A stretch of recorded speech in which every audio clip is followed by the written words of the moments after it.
Free your tied-up capital. Eliminate costly middlemen. Access to liquidity with reduced risk. Capitalize the true value of your assets. Portfolio and investor management made simple. Real-time risk profiling and robust security. Commercial real estate investment revolutionized using secure blockchain technology. Tokenize with us today, making the exclusive inclusive. I was basically saying that I'm biased. Alon, great presentation. And I'm excited to get this thing kicked off, especially with the one and only who's going to basically lead our very first session. His name is Anthony Woolley, and he leads business development at Ownera. Please help me welcome him as he briefs us on the current global state of digital securities and what he imagines his outlook for 2021 being. Hi, Adam. That's great. I have to say, you had to do the classic Zoom. Adam, you're on mute. But it's great to be here. Hi, everyone. I think it's good morning to all of you in the US. Good afternoon to those of us over in Europe. I'm sitting in London right now. Let me just bring up a presentation and we'll get going.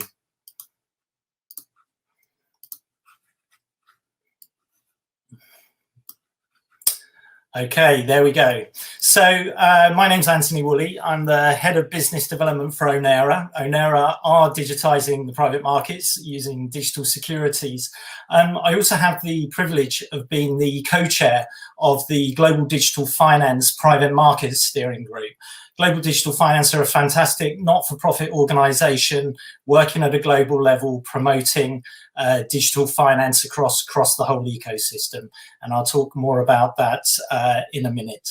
So just to kick off, I'm sure that many of you are experts in digital securities, but just so we know we're talking about the same thing, talking about digital securities, also known as security tokens. I think as the whole token ecosystem grew, security tokens first latched on as a phrase to differentiate from other type of tokens. Coming from an institutional background, I like the term digital securities. It does what it says on the tin. What are we talking about? We're talking about a digital representation of traditional securities, whether they're equities, debt, funds, etc. And being securities, they are subject to all of the securities regulation that any other type of security would be. And as I just referred to, they're a subset of the broader digital asset ecosystem. So we're talking about digital securities, but it does bring in other topics in the ecosystem. For example, custody of digital securities is a very important element for institutions and other parties to enter this market. And most importantly, when you're paying for a digital security, you really need digital money to be able to leverage the power of digital securities and settle them instantaneously.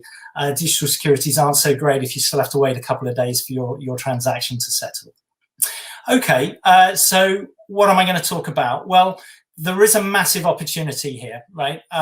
We know about securities that trade in the public markets. They've traded electronically for 30, 40 years, now sitting on what I would refer to as quite a lot of legacy technology. But you also have the private markets, which is arguably the world's largest offline market. So people often don't understand the size of this marketplace. So the equity private markets are 4.5 times the size of the public markets, debt 2.5 times. And if I extend a bit over into real estate, then you're talking about, over $300 trillion of assets globally. So the private markets is a big place, but historically there's not been so much going on. Right? And this is the thing. If you look at the relative size of private and public markets relative to the capital raised in the secondary markets, there's a complete imbalance there. We estimate there's around $5 trillion a year being raised through the private markets, only 1.4 trillion through the public. And yet the public markets are almost 330 times larger than the secondary markets in private markets for lots of reasons, but not least because this market is offline. Having said that, if you look just in 2019, the SEC published some data saying that there was still $2.7 trillion of Reg D exempt offerings made in that year. So that capital really is out there. Okay, so In this presentation, I have to talk a little bit about the broader digital asset ecosystem, because there's been a few little things going on the last 6-9 months in 2020. So I have to start with the granddaddy, with Bitcoin.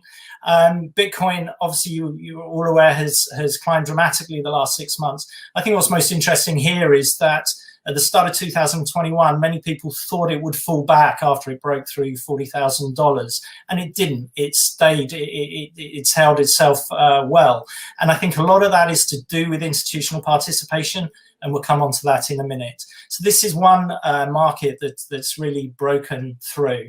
The next one I would reference is decentralized finance. Again, massive. Now that DeFi tokens have been issued, took off the middle of last year.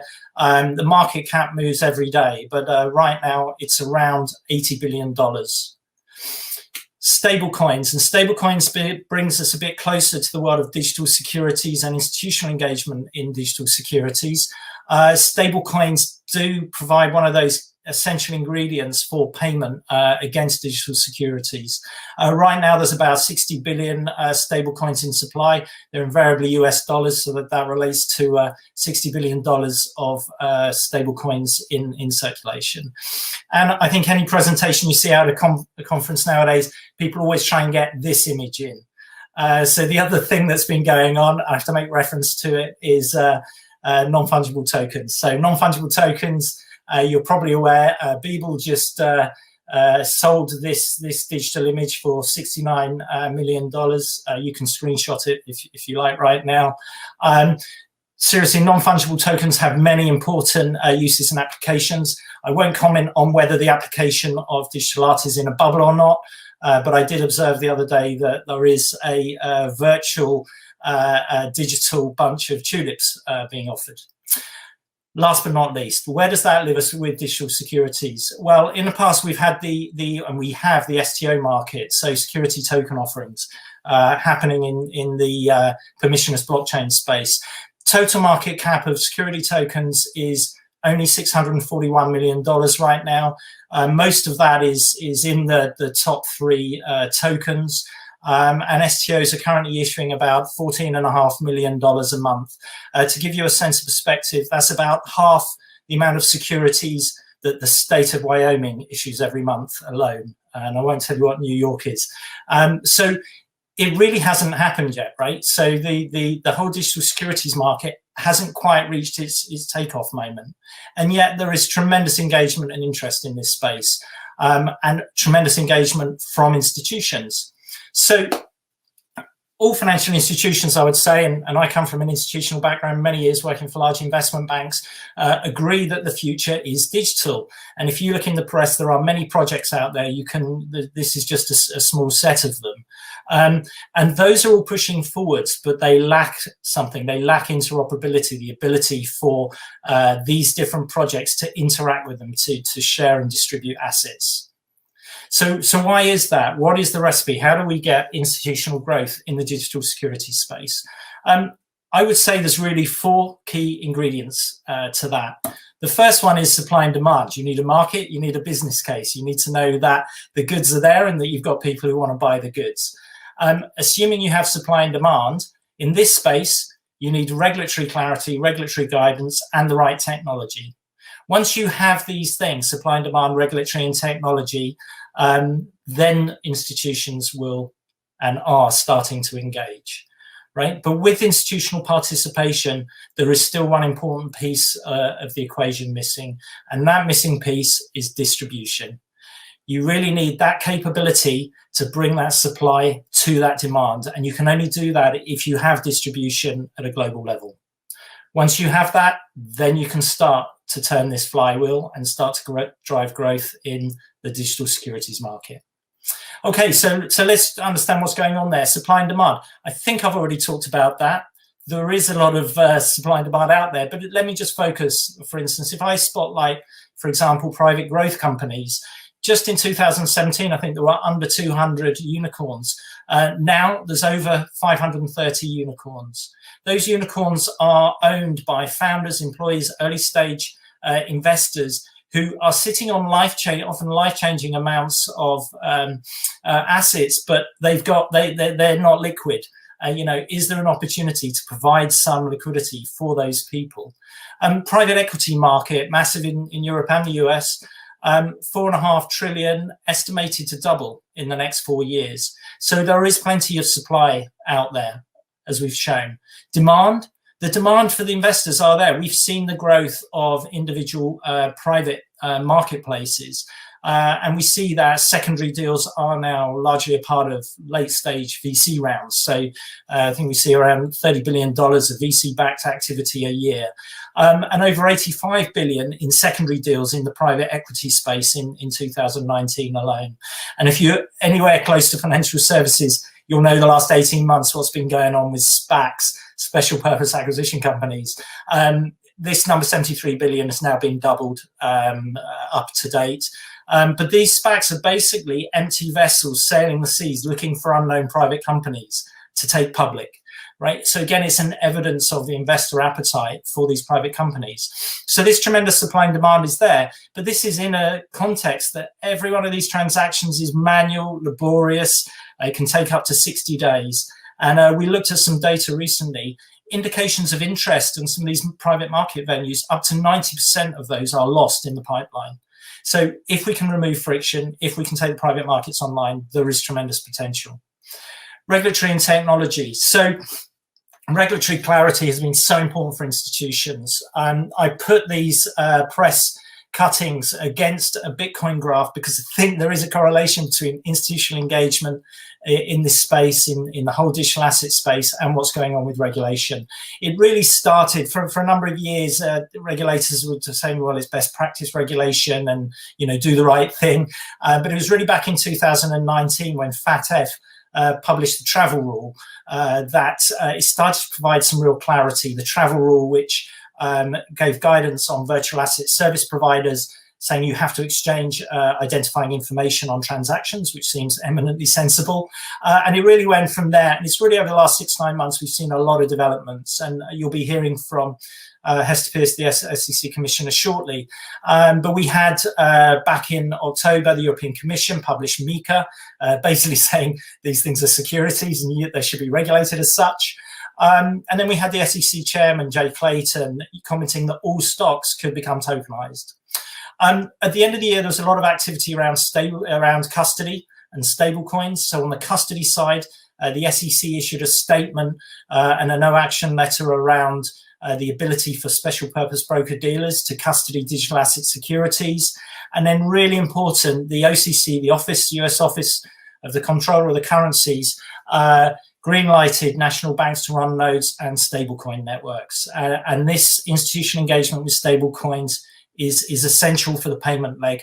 You'll also know there are other institutional developments and ultimately central banks down the road, I'm sure will be in a few years' time, maybe issuing central bank digital currencies. But these stablecoins give us a way to settle digital transactions in real time today. And then just the last couple of weeks, FATF have also classified stablecoins as virtual assets. All of these things, some people think this is regulatory restriction. I see it as the essential guidance that's needed for institutions to be able to engage in this space, protect their investors, protect their clients. Okay, so where does that lead us to? Institutional participation. Who would imagine where we are? I mean, we haven't talked about COVID yet on this summit. It's been quite a year. I wish you and all your families, I hope they're keeping well. But what's happened is quite a dramatic cultural transformation. So I spend every day online, on Zoom. I talk to a lot of institutions, so I need to use a lot of different video technology. But those institutions have been going through a rapid cultural transformation.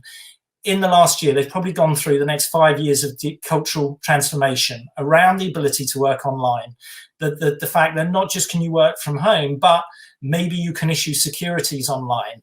Maybe you can talk to investors online. Maybe you don't need to buy an first-class airplane ticket and travel across the road to do an investor roadshow.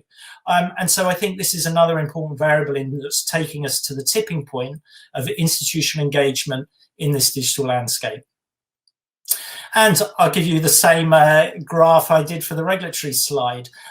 Institutions have been engaging actively in the whole digital asset space. So see COVID-19 on the left, and then through the summer, we started to see institutions start to hold some of their treasury in Bitcoin. It started with MicroStrategy, arguably. They, in August, put $250 million of their treasury reserves into Bitcoin. They now hold over 90,000 Bitcoin, worth approximately $5 billion. They were quickly followed by Square, MassMutual Insurance, and then the famous Elon and Tesla. In February the 8th, Tesla disclosed they'd bought $1.5 billion of Bitcoin. Anthony Scaramucci over at Skybridge Capital launched a crypto-centric fund, and then the big payments players got engaged, right? So PayPal announcing that you'll be able to buy and sell crypto through PayPal, albeit you can't buy goods and services with it yet. And then MasterCard followed through and said, yeah, later this year, you'll also be able to transact Bitcoin on our payments networks. At the same time, there's then been a lot going on in custody. So BNY Mellon, one of the largest custodians in the world, just a couple of weeks ago, I think, made announcements around their ability to custody digital asset for their clients. And just a couple of days ago, you may have spotted you can go out and buy a Tesla car now with native Bitcoin. So we've got all of this going on. We've got all these projects going on. How do we take this to production at scale? It's about distribution, right? So this is the reality, right? Let me say it, that lack of distribution has shut out institutions and institutional investors. Permissionless blockchains, I've shown you things that are going on in terms of the ability for institutions to custody crypto assets, to trade crypto assets. But putting securities, regulated securities on a permissionless blockchain is a bridge too far for the time being. And so therefore, private assets require multi-venue distribution to reach scale. And the reality is private blockchains and DLT technology that I've been engaged with for quite a few years now do not interoperate. In fact, if you take the same DLT technology, implement it in a different way in two different networks, you still might have trouble with them interoperating. And last but not least, there are no standards for the global distribution of digital securities. But the institutions haven't been sitting on their hands. So over the last year, I mentioned at the start of the presentation, I had the opportunity to lead what is now a large industry group, over 70 companies coming together to tackle this distribution problem. And the result of that is the development of a new protocol called FinP2P. FinP2P enables you to distribute digital securities across disparate markets, across different DLT technologies in different parts of the world. That cross-DLT technology offers instant settlement capabilities, multiple custody solutions, ensuring regulatory compliance across jurisdictions at points of transaction. This isn't just a theory, or this isn't just a specification on paper. So we're going into a session now. I think we've got a senator to follow. We've got Hester Peirce, SEC Commissioner. But then after that, members of that GDF group, led by my colleague Amy, are going to show you this and demonstrate these capabilities so that you can see they are real. We have, I think, 10 contributors who have all come together to integrate their technology to demonstrate you can do this distribution internationally and you can do it across diverse DLT technologies. So 2020 was quite a year, quite a landmark year for tokenization. I would say 2021, that's when we're going to see digital securities really go institutional. We're really excited about it, and we welcome you to come on us with that journey. So there we go. I hope you have a fantastic day. It's an amazing agenda, and I will be seeing you on a panel a little bit later, and I will hand you back to Adam.